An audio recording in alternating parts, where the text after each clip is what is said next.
मीना की शादी सौरभ से हुई थी। मीना जहाँ शहर की रहने वाली थी, तो वहीं सौरभ गांव का एक किसान था, जो कि अपना ज्यादातर समय खेतीबाड़ी में ही बिताया करता था।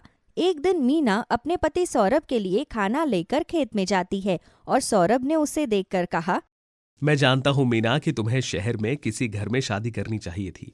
यहाँ गांव में शादी करके तुम बिल्कुल भी खुश नहीं हो। नहीं, ऐसा कुछ भी नहीं है सौरभ जी। मैं तो आपके साथ बहुत खुश हूँ। मुझे आप जैसा ईमानदार और सच्चा जीवन साथी मिला है। मुझे और क्या चाहिए। मैं भी तुम जैसी सुंदर और समझदार बीवी को पाकर बहुत खुश हूं। सच में ऐसी बीवियां बहुत किस्मत से मिलती हैं। जिसके बाद अब वो दोनों पति पत्नी साथ में खाना खाते हैं और मीना खेतों से वापस अपने घर आ जाती है। मीना के घर में उसके सास ससुर और उसकी एक कुंवारी नंद थी। एक दिन की बात है, मीना की सास ने उससे कहा, मीना, अब तुम भी अपने कपड़े निकालकर जल्दी से तैयारी कर लो। हमें पड़ोस की एक शादी में जाना है और हम सबसे अच्छे लगने चाहिए। शादी के बाद तुम पहली बार हमारे साथ किसी शादी में जा रही हो, तो कोई कमी नहीं लगनी चाहिए। माँ जी, आप बिल्कुल भी चिंता मत कीजिए। मैं बहुत अच्छे से तैयार होकर जाऊंगी और हर कोई आपकी बहू की ही तारीफ करेगा। तारीफ तो करेगा ही, क्योंकि मेरी बहू है भी तो इतनी सुंदर। कोई पागल ही होगा जो मेरी बहू की तारीफ नहीं करेगा। शहर में रहने के बाद भी तुम में बहुत अच्छे संस्कार है। पूरा परिवार शादी में जाने की तैयारी में लग जाता है। घर से निकलते वक्त मीना के ससुर ने मीना से कहा, मीना बहू, हम सब घर से बाहर जा रहे हैं। घर में अंधेरा करके जाना बिल्कुल भी अच्छा नहीं है। तुम माता रानी के आगे दीपक लगा दो। ठीक है ससुर जी, आप सब चलिए। मैं माता रानी के आगे दीपक प्रज्वलित करके आती हूँ। जिसके बाद में अब सब लोग बाहर चले जाते हैं और मीना माता रानी के आगे दीपक जलाती है और कहती है, माता रानी, मेरे परिवार में हमेशा ऐसे ही खुशियाँ बनाए रखना और सब कुछ भला करना। आपका आशीर्वाद चाहिए बस हमें, फिर तो सब कुछ अच्छा हो जाएगा। अब सब लोग शादी में जाने के लिए निकल जाते हैं और शादी को अच्छे से एंजॉय करते हैं। लेकिन जैसे ही वो लोग घर लौट कर आते हैं तो उनके पैरों तले जमीन खिसक जाती है, क्योंकि उनके घर में आग लग गई थी। मीना के जलाए हुए दीपक ने आग पकड़ ली थी और पर्दे से फैलते हुए अब पूरे घर में लग चुकी थी। अरे, ये क्या हो गया हमारे घर को? कोई हमारे घर को बचाओ, हमारा घर जल जाएगा। हमारी मदद करो कोई। हे भगवान, ये किस जन्म की परीक्षा ले रहे हो? हमारे घर को बचा लो। हम लोग कहाँ जाएंगे? अपने घर को जलते देखकर अब सौरभ आगे जाता है और अपने घर को बचाने की कोशिश करता है। लेकिन तभी उसकी बहन उसका हाथ पकड़कर खींच लेती है और कहती है, भैया पागल मत बनिए, घर जल रहा है। आप कुछ भी कर ले, अब इस घर को जलने से नहीं बचा सकते, बल्कि आपको ही नुकसान होगा अगर आप अंदर गए तो। कुछ ही देर में घर जलकर राख हो जाता है, जिसके बाद अब पूरा परिवार सड़क पर आ जाता है।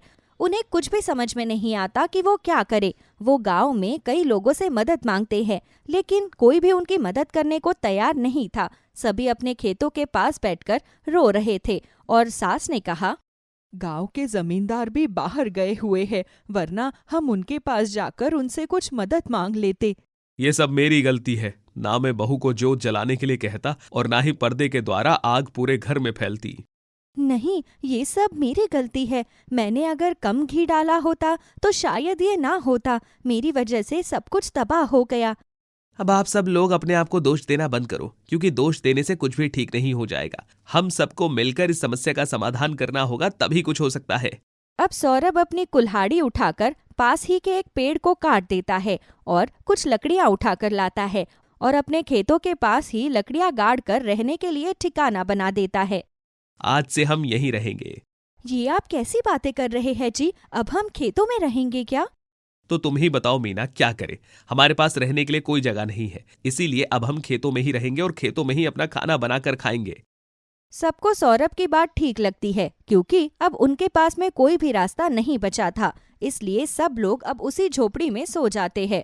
अगली सुबह मीना उठती है और मिट्टी का चूल्हा तैयार करके खेतों में ही सबके लिए नाश्ता और दोपहर का खाना बनाकर तैयार कर देती है। अब सब लोग खेतों में खाना खाते हैं और तारीफ करते हैं। ऐसा लग रहा है भाभी जैसे हम किसी पिकनिक पर आए हैं। चारों तरफ हरी हरी घास और ठंडी हवा है। पर मुझसे भी तो पूछो ना नंजी कि मुझे खेतों में खाना बनाने में कितनी दिक्कत हुई। एक तो ठंडी ठंडी हवा चल रही है और ऊपर से बार बार आग भी बुझ रही थी। पर जो भी बोलो मीना, खाना बहुत ही बढ़िया बना है। सच में तुमने तो खाना बहुत स्वादिष्ट बनाया है। सब लोगों को मीना के हाथ का बना हुआ खाना बहुत ज्यादा स्वादिष्ट लगता है। कुछ दिनों में जमींदार आ जाता है और वो जमींदार से कुछ कर्ज लेकर अपने घर को फिर से ठीक ठाक बनवा लेते हैं। लेकिन तब भी उन लोगों का मन नहीं मान रहा था, क्योंकि घर के खाने में स्वाद नहीं आ रहा था। ऐसे ही एक दिन मीना ने सबको दाल चावल परोसा तो सबने कहा, इस दाल चावल में तो स्वाद ही नहीं है जो खेतों में खाना खाने में स्वाद था। हम खेतों पर 4 दिन रहे थे, लेकिन 4 दिनों में जो खाने का आनंद आया उसका मजा ही अलग था। हाँ भाभी, आपने जब भी खाना खेतों पर बनाया तो वो बहुत स्वादिष्ट बना था। हम लोगों का मन तो यही कर रहा है कि आप अब से खेतों पर जाकर ही खाना बनाया करो। इसी बहाने आप और भैया थोड़ा समय ज्यादा एक दूसरे के साथ बिता लिया करेंगे। ठीक है, जब आप लोग इतनी जिद कर रही है तो मैं खेतों पर खाना बनाने के लिए जा सकती हूँ। अब मीना रात का खाना बनाने के लिए खेतों में चली जाती है और वहाँ खाना बनाने लगती है। क्योंकि ठंडी ठंडी हवा चल रही थी, इसलिए मीना जब जब आग जलाती तो आग बुझ जाती। मीना परेशान होकर बोली, मेरे ससुराल वाले सिर्फ अपना स्वाद देख रहे हैं, वो ये नहीं देख रहे कि मुझे खेतों में खाना बनाने में कितनी ज्यादा तकलीफ हो रही है। बार बार आग बुझ रही है, ठंडी हवा भी चल रही है और इतनी रात में डर भी तो लग रहा है। मीना खुद से बात कर ही रही होती है कि तभी उसे खेत में कुछ हलचल महसूस होती है और वो डर जाती है। उसे लगता है कि कोई भूत या जानवर तो नहीं आ गया, लेकिन तभी वहां से सौरभ निकल कर आता है। आपने तो मुझे डरा ही दिया था, मुझे लगा था कि कोई जानवर या कोई भूत तो नहीं आ गया है। जब मेरी बीवी इतने प्यार से अपने ससुराल वालों के लिए खेतों पर खाना बनाने को तैयार हो गई है, तो मैंने सोचा कि मैं भी उसे थोड़ा सा प्यार दिखाऊं और उसकी थोड़ी मदद कर दूं। इसीलिए मैं तुम्हारी मदद करने के लिए आया हूं। आप मेरे पास आए, मेरे लिए यही बहुत है। मैं सारा काम अकेले कर लूंगी, आप मेरी बिल्कुल भी चिंता मत कीजिए। अब मीना खाना बना लेती है, लेकिन ये सब रोज का हो गया था। रोज उसके ससुराल वाले उसे खेतों पर खाना बनाने के लिए भेज देते। उसके ससुर और पति को सुबह 7 बजे खेत में काम करना होता, इसलिए वो सुबह 5 बजे उसे खाना बनाने के लिए खेतों पर भेज देते। मीना इन सब से बहुत ज्यादा दुखी हो जाती है, इसलिए एक दिन वो झूठा सर दर्द का नाटक करती है और अपनी सास को कहती है, माँ जी, मेरे सर में बहुत दर्द हो रहा है। अब हमारा ससुराल खेतों में खाना बनाने वाला ससुराल बन ही गया है, तो आज खेतों पर खाना बनाने के लिए आप चले जाइए ना। ठीक है बहू, अगर तेरी तबीयत इतनी खराब है तो तू आज आराम कर ले। खाना बनाने के लिए मैं चली जाती हूँ। अब मीना की सास खेतों पर खाना बनाने के लिए जाती है और उसे भी उन्हीं सभी परेशानियों का सामना करना पड़ता है जो कि मीना ने झेली थी। इन सब को देख मीना के सास ने मन में कहा, अरे बाप रे, मीना तो शहर की होकर भी बहुत कुछ झेल रही थी। खेतों पर खाना बनाना सच में बहुत मुश्किल है। एक काम करती हूँ, ये काम अपनी बेटी से करवा कर देखती हूँ। अपने आप उसकी भी अकल ठिकाने आ जाएगी जैसे मेरी आ गई। कुछ घंटे बीतते हैं और मीना की ननंद के पास मीना के सास ने आकर कहा, अरे ये क्या माँ, यहाँ पेट में चूहे कुश्ती लड़ रहे हैं और आपने अभी तक खाना नहीं बनाया। वो क्या है ना बेटी, आज मेरे पेट में थोड़ा सा दर्द है, इसलिए मैं चाहती हूँ कि तू खेतों में जाकर आज खाना बना ले। तू तो जानती है कि मीना की भी तबीयत खराब है, वरना तो वो सारा घर संभालती रहती है। इसमें कौन सी बड़ी बात है माँ, मैं खेतों में जाकर खाना बनाकर लाती हूँ। आज अपनी बेटी के हाथों का खाना खाकर देखो, आप सब लोग तारीफ करते नहीं थकोगे। अब मीना की नंद खेतों पर खाना बनाने जाती है और उसे वहाँ बहुत ज्यादा डर लगता है, क्योंकि चारों तरफ सब कुछ सुनसान था और तेज हवा के झोंके बार बार चूल्हे को बुझा रहे थे। इन सब से अब नंद परेशान हो गई और घर आकर बोली, बस बहुत हुआ, मैं तो पहले ही दिन परेशान हो गई। खेतों में खाना नहीं बना सकती। भगवान ने कुछ सोच समझकर ही घर बनवाया है इंसानों से और रसोई बनवाई है, तो हमें रसोई में खाना बनाना चाहिए। ये खेतों पर खाना बनाने का क्या मतलब बनता है? और वैसे भी जैसे घर में आग लगी, अगर खेतों में आग लग गई तो इसलिए हमें खेतों में आग का कोई काम नहीं करना चाहिए। मीरा की बात सुनकर मीना और उसकी सास हंसने लगती है।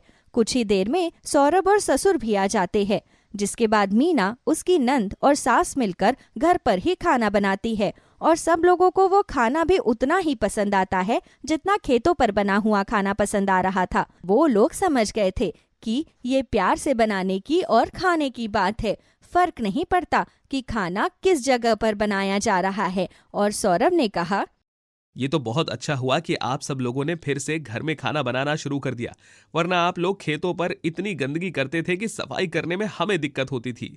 और हम ये बात किसी को भी नहीं बता पा रहे थे, क्योंकि औरतों से जुबान लड़ाना मतलब अपनी जिंदगी को तहस नहस करना।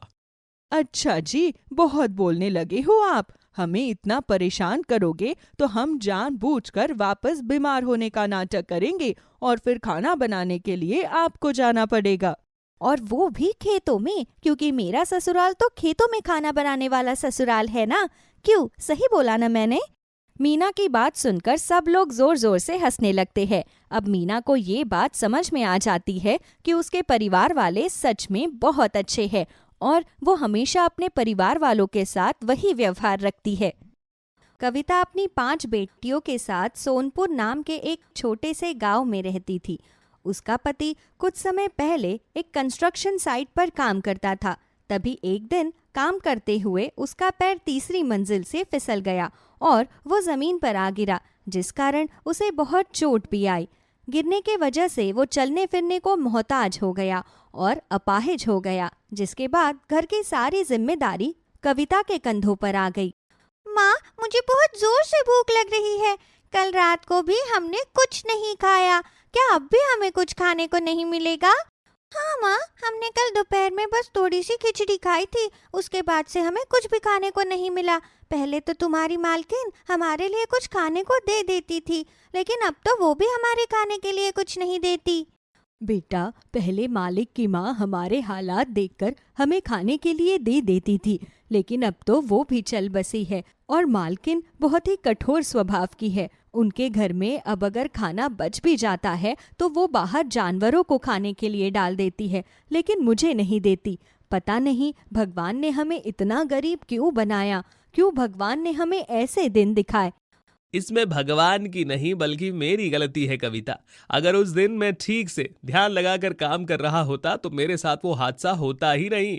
अगर मैं अपाहिज ना हुआ होता तो आज घर में ऐसे दिन ना देखने पड़ते। मेरी वजह से तुम लोगों को आज ठीक से समय पर रोटी भी नहीं मिल पा रही। आप खुद को दोष मत दीजिए पिताजी। इंसान के जीवन में जो घटना होनी लिखी होती है वो घटकर ही रहती है। अब माँ के साथ साथ हमें भी बाहर जाकर काम करना चाहिए। आखिर माँ हम सबका खर्चा अकेले कैसे उठाएगी?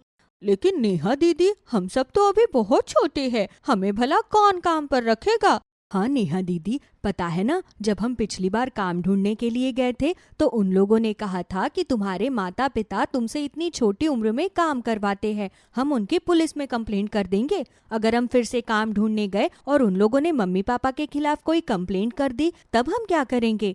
नहीं, अगर हम लोग बाहर काम ढूंढने जाएंगे तो हमें कोई भी काम नहीं देगा। इसलिए हमें खुद से ही कोई छोटा मोटा काम करने के बारे में सोचना होगा। मुझे कढ़ाई करनी आती है तो मैं बाहर एक कागज चिपका दूंगी, जिससे अगर किसी को भी अपने कपड़ों पर कढ़ाई करवानी होगी तो वो मेरे पास अपने कपड़े लेकर आ सकते हैं। ऐसे ही अगर तुम्हें भी कोई काम आता हो तो तुम भी वो काम कर सकती हो। हाँ दीदी, मुझे भी आपकी तरह ही बहुत अच्छी कढ़ाई करनी आती है, तो मैं भी कढ़ाई करने में आपकी पूरी मदद कर दिया करूंगी।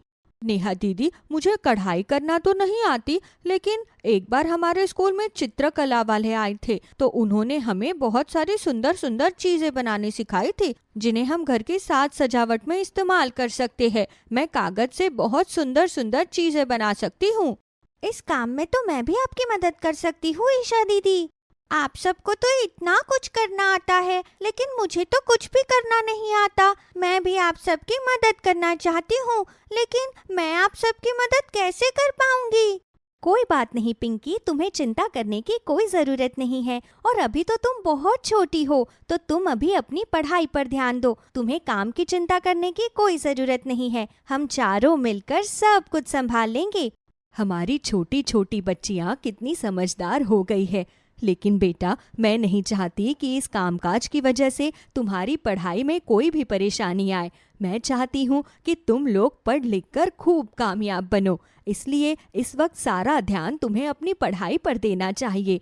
वो तो सरकार का बहुत बहुत शुक्रिया कि उन्होंने हमारे गांव में शिक्षा के लिए सरकारी स्कूल बनवाए हैं, वरना मैं गरीब तो कभी तुम्हें स्कूल भी नहीं भेज पाती।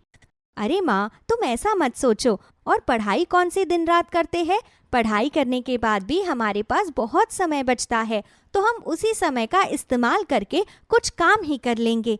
इस समय जितनी ज़रूरी हमारे लिए पढ़ाई है, उतना ही ज़रूरी हमारे लिए पैसा कमाना भी है, क्योंकि हमारे पास इतने भी पैसे नहीं हैं कि हम पेट भर 2 वक्त का खाना खा सके। हमारा तो फिर भी ठीक है, लेकिन पिंकी, रिया और ईशा तो कितनी छोटी है, वो इस तरह हमारे साथ भूखी नहीं रह सकती। अगले दिन नेहा अपने घर के बाहर कपड़ों पर कढ़ाई करने का एक कागज चिपका देती है। जैसे जैसे लोग वहां से गुजरते हैं तो उस कागज को देखकर कुछ लोग उनके घर के अंदर आते हैं। जी बेटा, मेरा नाम अनीता है। मैं यहाँ से गुजर रही थी तो देखा कि तुम्हारे घर के बाहर कपड़ों पर कढ़ाई करने का पोस्टर लगा है। अगले महीने मेरी बेटी की शादी है, मुझे कुछ कपड़ों पर कढ़ाई करवानी है। अभी तुम्हारी मम्मी घर पर नहीं है क्या? नहीं आंटी, मेरी मम्मी तो बाहर काम पर गई है, लेकिन कढ़ाई का काम तो मैं और मेरी बहन करते हैं। आपको जिस भी कपड़े पर कढ़ाई करवानी हो आप हमें बता दीजिए, हम वो कर देंगे। लेकिन बेटा, तुम तो अभी बहुत छोटी हो, तुम अच्छी तरह कढ़ाई का काम कर तो पाओगी ना? देखो, हमारे सारे कपड़े बहुत ही महंगे हैं, अगर थोड़ी भी गड़बड़ हो गई तो पूरा कपड़ा खराब हो जाएगा। नहीं आंटी, आप बिल्कुल भी चिंता मत कीजिए, मगर फिर भी अगर आपको डर लग रहा है तो मैं आपको कुछ कपड़े दिखा देती हूँ जिन पर मैंने कढ़ाई की है। अनु, जरा अंदर से माँ का वो सूट तो लेकर आना जिस पर मैंने कढ़ाई की थी। अभी लाती हूँ दीदी। अनु जल्दी से जाकर अपनी माँ का एक सूट लेकर आती है जिस पर नेहा ने कढ़ाई की थी।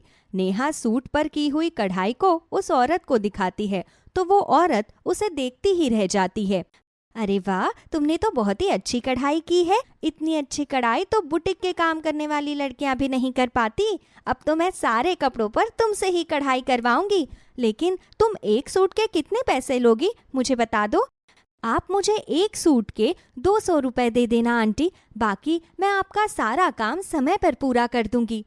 अरे वाह, तुम्हारा तो दाम भी बहुत अच्छा है, वरना पिछली बार जब बुटीक से मैंने कपड़ों पर कढ़ाई करवाई थी तो उन लोगों ने मुझसे एक सूट के 500 रुपए लिए थे। बड़ी दुकान वालों ने तो लूट मचा रखी है। आज से मैं अपना सारा कढ़ाई बुनाई का काम तुमसे ही करवाऊंगी बेटा। वो औरत बहुत ही खुशी से कपड़ों पर कढ़ाई करने का काम नेहा को दे देती है। धीरे धीरे वो कागज देखकर उनके घर पर और लोग भी आते हैं। एक ही दिन में नेहा को काफी सारे कपड़ों पर कढ़ाई करने का काम मिल जाता है। हमें कढ़ाई का अच्छा खासा काम मिल गया है, इसलिए अब हम दोनों को मिलकर समय पर काम पूरा करना होगा। ठीक है दीदी, आज रात हम दोनों जागकर इस काम को पूरा करेंगे। दीदी, आप दोनों अपना कढ़ाई का काम कीजिए, तब तक हम दोनों ये साज सजावट की चीजें बेच कर आते हैं। इन्हें बनाने में मुझे और ईशा को थोड़ा समय जरूर लगा, लेकिन ये बहुत ही सुंदर बनकर तैयार हुए हैं। चलो अनु, अब हम दोनों इन्हें बाजार में जाकर बेच कर आते हैं। ईशा दीदी, मुझे भी आपके साथ बाजार में चलना है। मैं भी आपके साथ जाकर ये बेचने में आपकी मदद करूंगी। नहीं पिंकी, अभी तुम बहुत छोटी हो, अभी तुम जाकर अंदर पढ़ाई करो। तुम बाजार में जाओगी तो बहुत परेशान हो जाओगी।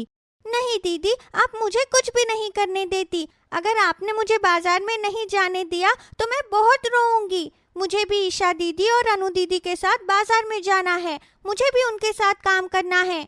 कोई बात नहीं नेहा दीदी, आप चिंता मत करो, हम दोनों पिंकी को ले जाएंगे। जब काम करके थक जाएगी तो खुद ही घर आने की जिद करने लगेगी। नहीं, मैं बिल्कुल भी नहीं थकूंगी, मैं भी आप लोगों की तरह काम कर सकती हूँ। अच्छा ठीक है, तुम सब जाओ, लेकिन समय से घर लौट कर आ जाना। अंधेरा होने से पहले वहाँ से निकल जाना। ठीक है दीदी, आप चिंता मत करो, हम समय पर घर आ जाएंगे। ईशा और अनु पिंकी को भी अपने साथ बाजार में सामान बेचने के लिए चली जाती है। वो बाजार में घूम घूम कर घर सजाने के सामान को बेचने लगती है। तभी कुछ औरतों का ध्यान उन पर जाता है। अरे वाह, ये फूलदान तो तुमने बहुत ही अच्छा बनाया है। कितने का है? ये तो सिर्फ 100 रुपए का है आंटी। अगर आप 2 खरीदोगे तो मैं आपको 160 रुपए में दे दूंगी। अरे वाह, इतना सस्ता! तब तो मैं तुमसे 2 फूलदान ही खरीद लेती हूँ। एक तो ये सस्ते हैं, ऊपर से बहुत ही सुंदर है। क्या इन्हें तुमने अपने हाथों से बनाया है? हाँ आंटी, इन्हें मैंने और मेरी बहन ने मिलजुल कर बनाया है। तुम दोनों के हाथों में तो बहुत अच्छी कला है। देखना, एक दिन तुम दोनों अपनी कला से ही बहुत तरक्की हासिल करोगी। उस औरत की बात सुनकर अनु और ईशा बहुत खुश होती है। अंधेरा होने से पहले उनका सारा सामान भी बिक जाता है, तो वो जल्दी से अपने घर पर आ जाती है। उस दिन बहुत दिनों बाद उनके घर में पैसे आए थे, तो नेहा सारे पैसों को एक गुल्लक में रख देती है और कुछ पैसों से घर के लिए थोड़ा राशन खरीद कर लाती है। जब तक उसकी माँ अपने काम से घर लौटती है, तब तक सभी बहनें मिलकर सबके लिए अच्छा सा खाना बनाकर तैयार करती है। अरे, घर के आसपास कोई भंडारा था क्या? घर में इतना सारा खाना कहाँ से आ गया? माँ, ये सब खाना हम सब ने मिलकर बनाया है। आज चारों दीदी ने मिलकर जो पैसे कमाए उनसे ही ये खाना बना है। हाँ माँ, वो कहते हैं ना कि एकता में बहुत बल होता है। जब हम लोगों ने एक साथ मिलकर काम किया तो हमारे घर में पैसे भी आ गए और आज हम लोग पेट भरकर खाना भी खा सकते हैं। मैं हम सबके कमाए हुए पैसों से 1 हफ्ते का राशन खरीद कर लाई हूँ और बाकी के पैसे मैंने गुल्लक में रख दिए हैं। आज बहुत दिनों बाद वो सभी पेट भर कर खाना खाते हैं। सबके काम करने की वजह से अब वो फिर कभी भूखे नहीं सोते। काम करने के साथ साथ वो अपनी पढ़ाई भी बहुत अच्छी तरह से करते हैं। इसी तरह अपने दिन रात की मेहनत से कुछ समय बाद वो अपनी गरीबी से निकलकर एक अच्छे घर में जाते हैं, जहाँ पर 5 बहनें अपने कमाए हुए पैसों को जोड़कर अपने पिताजी का इलाज भी करवाती है, जिसके बाद वो अपने इसी काम को आगे बढ़ाते हैं। उसके बाद उनके जीवन में फिर कभी वो गरीबी वाले दिन नहीं आते और वो अपने जीवन में सदा आगे बढ़ते जाते हैं।